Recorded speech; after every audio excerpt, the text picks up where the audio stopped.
Okay, hello everyone. So this is the post-lab discussion for experiment 2, which is under module 2, and that is your pH determination.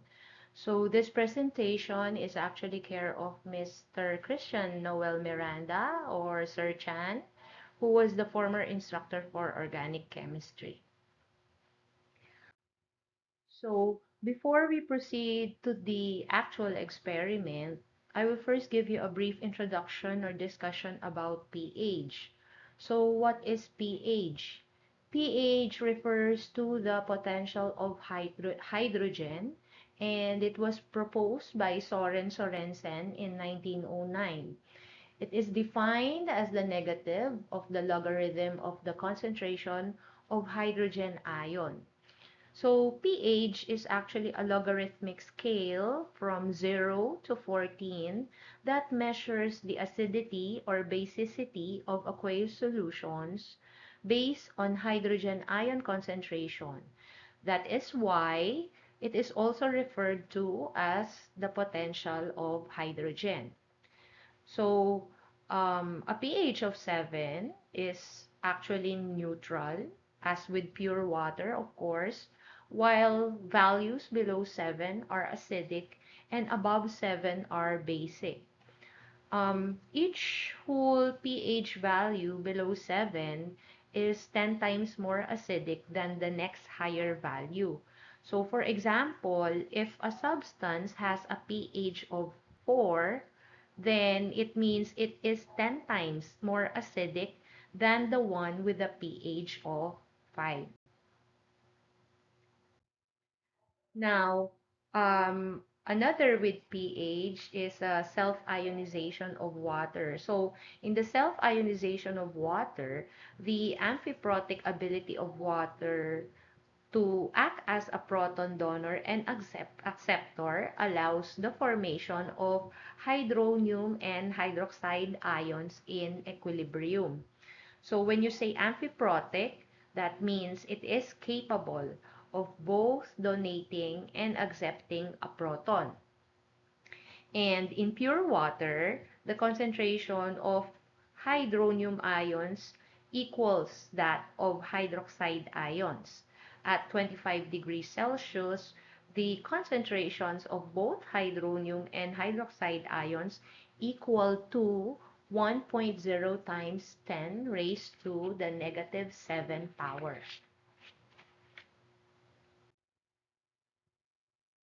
Okay, so another one with pH is the ion product of water, which is Kw.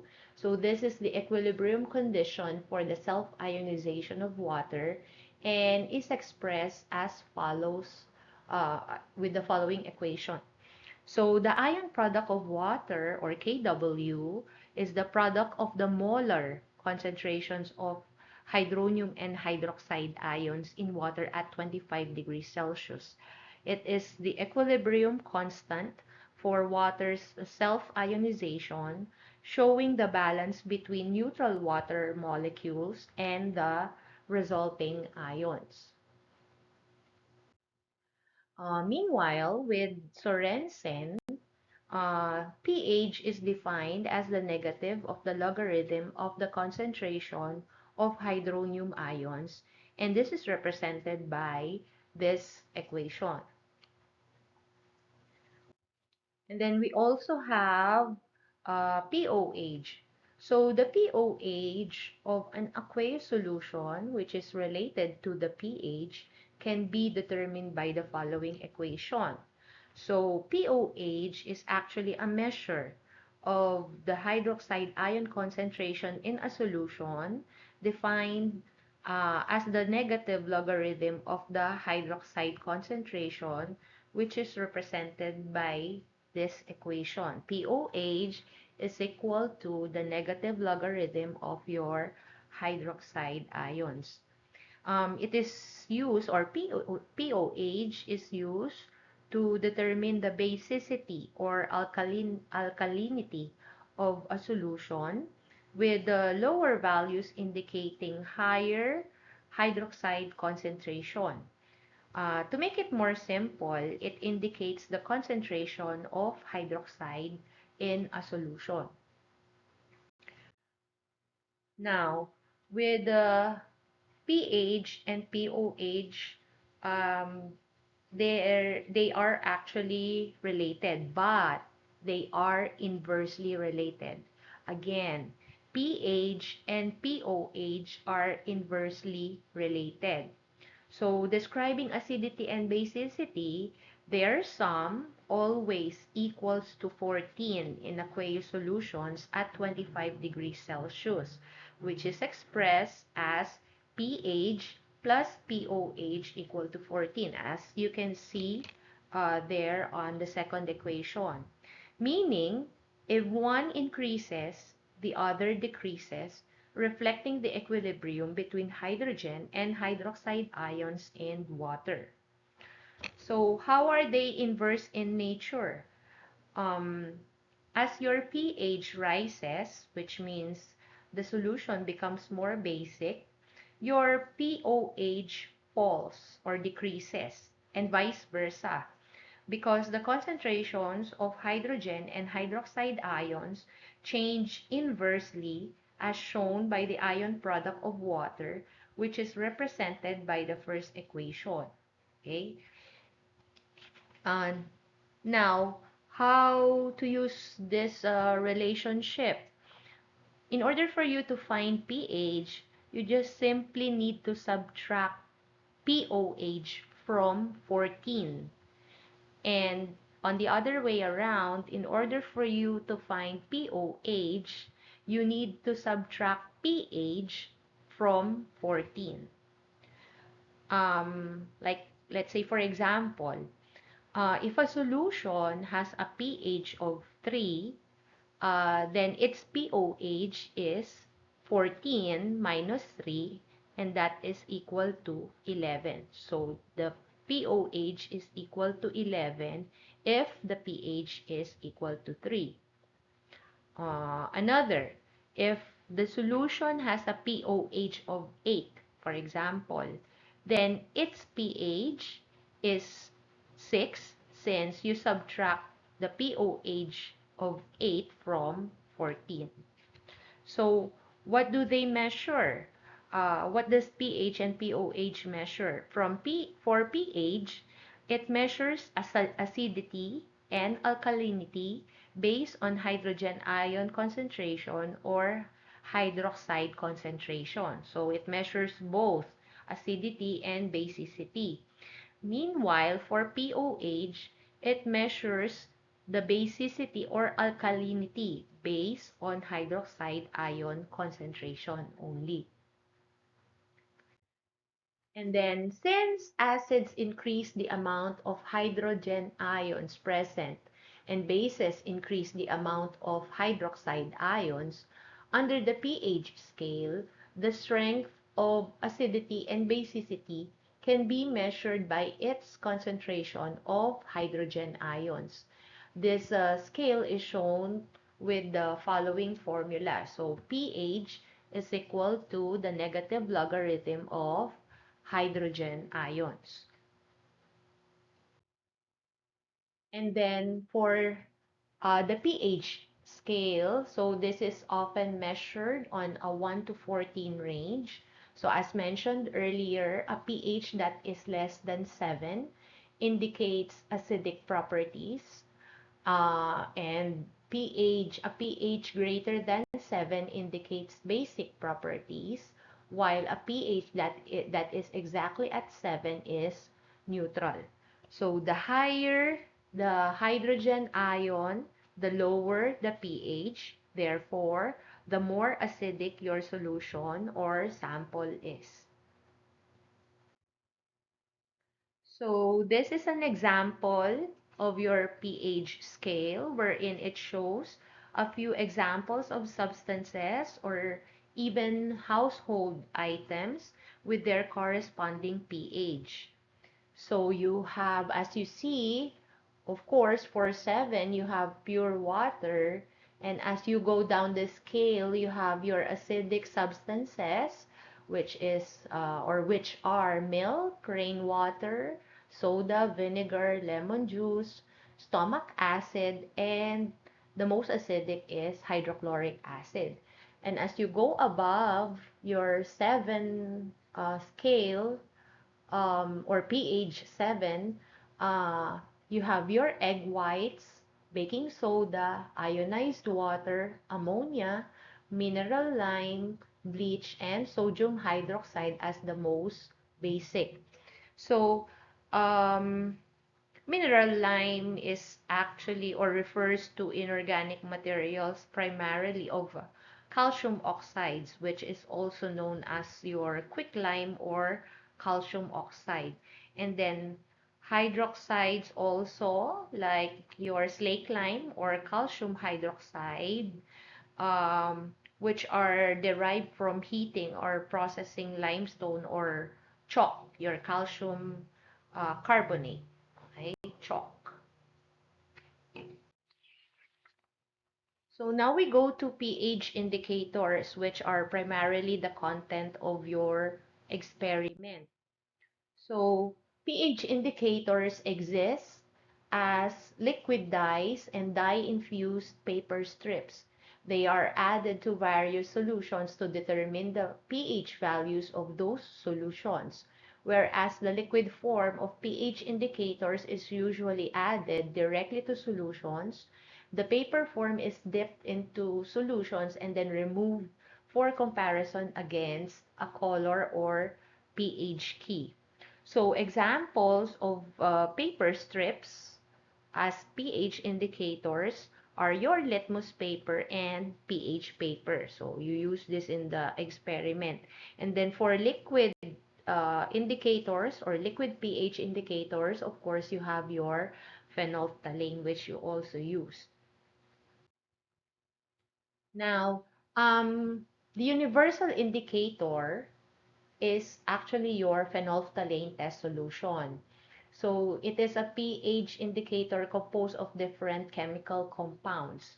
And this indicator can change color when added in a solution over a pH value ranging from 1 to 14 that indicates the acidic or basic property of the solution.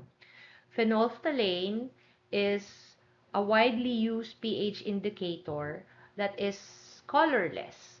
No? Colorless in acidic to neutral solutions or solutions with a pH of less than 8.3. And then it turns to pink or fuchsia in basic solutions, typically when the pH is between 8.3 to 10 or 10.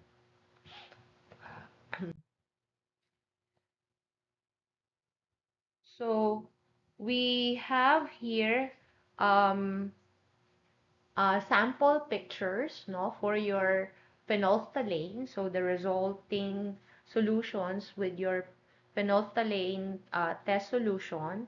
So phenolphthalein is a pH indicator that changes, as I have mentioned a while ago, changes from colorless. So initially it is colorless, and then it changes to pink or violet in basic solutions, specifically transitioning or changing to a light pink around pH 8.2, and then intensifies to a deep pink or sometimes magenta or violet red as the pH increases toward 10 to 12.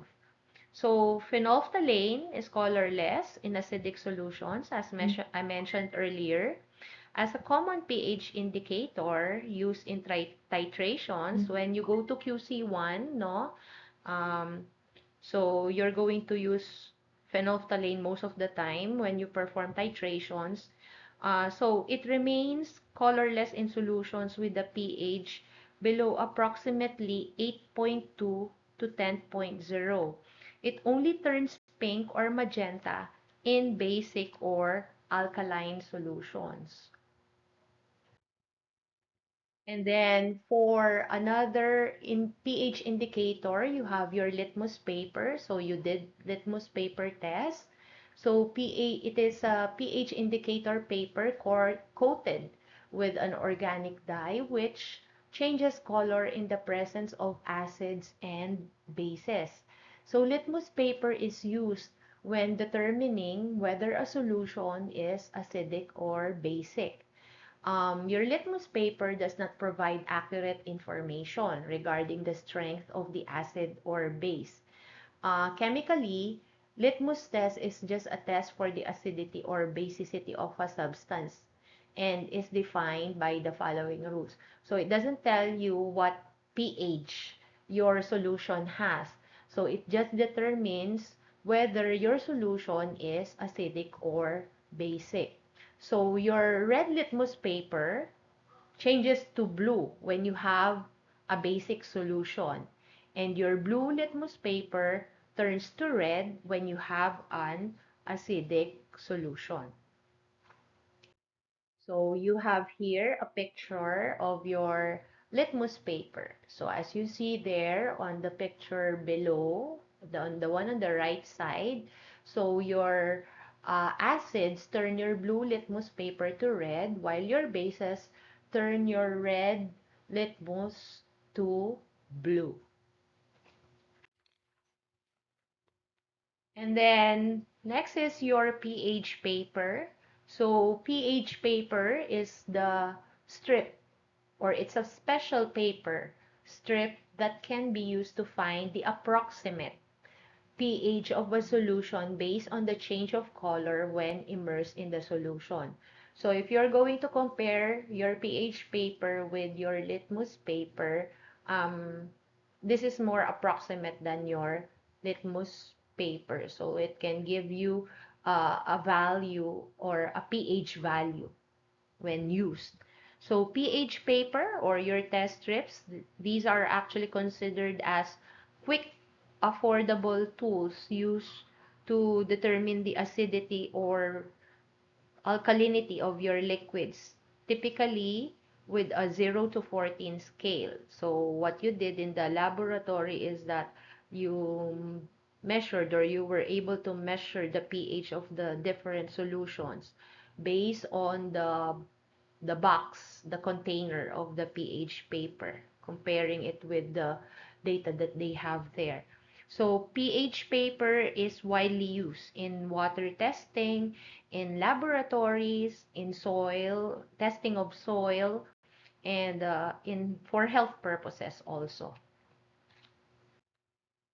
And then you also have your pH meter, although we didn't allow you to use it, so there was just a brief demonstration of how to use it. So pH meter is a digital or an electronic instrument which consists of a special bulb that is sensitive to hydrogen ions in a solution. So the signal produced by the bulb is actually amplified and sent to an electronic meter connected to the bulb, which measures and displays the pH reading. So with the pH meter, this is the most accurate, no? Because it gives more precise values than your pH papers like your litmus and pH paper strip. And then the pH meter, of course, should always be calibrated in order for it to give you accurate results. So the calibration should be performed with at least 2 buffer solutions with a known pH. And for general purposes, buffer solutions with a pH of 4 and 10 are being used. So after each single measurement, the bulb should be rinsed with distilled water or the ionized water to remove any traces of the solution that was measured. Then the bulb is blotted with a blotting paper to remove remaining water that could dilute the sample and alter your next reading. So when not in use, the bulb must be kept wet at all times to avoid dehydration of the pH sensing membrane of the pH meter. So this is or these are sample pictures of your pH meters. So the one on the left is the one that is close to the pH meter that we use in the laboratory. But for some, like the one on the right, these are more handy, no? Okay, now we go to the experiment data or for your the expected results, your expected results. So these are the expected results for your experiment for acetaminophen, ethanol, and aspirin. So as you can see, saline solution is included here, no? Since it is also a sample that they used last time, I still included it just for reference. And as for sodium bicarbonate, which is the other sample that you have used, sodium bicarbonate is also known as your baking soda. So it is, or it typically has, sodium bicarbonate typically has a pH of 8.3 to 8.5, which is considered to be mildly alkaline, okay, or mildly basic. Now, for your acetaminophen, with a pH ranging from 5.5 to 6.5, acetaminophen is considered to be slightly acidic. While for ethanol, it is neutral with a pH of 7 to 7.2. And then aspirin is uh, acidic, no? It is the most acidic since the pH is at 3.5 only. And then for your saline solution is also slightly acidic with a pH of 5.5. Okay, so this is the end of the post lab. Thank you very much. So you're going to have your quiz on Wednesday. Thank you.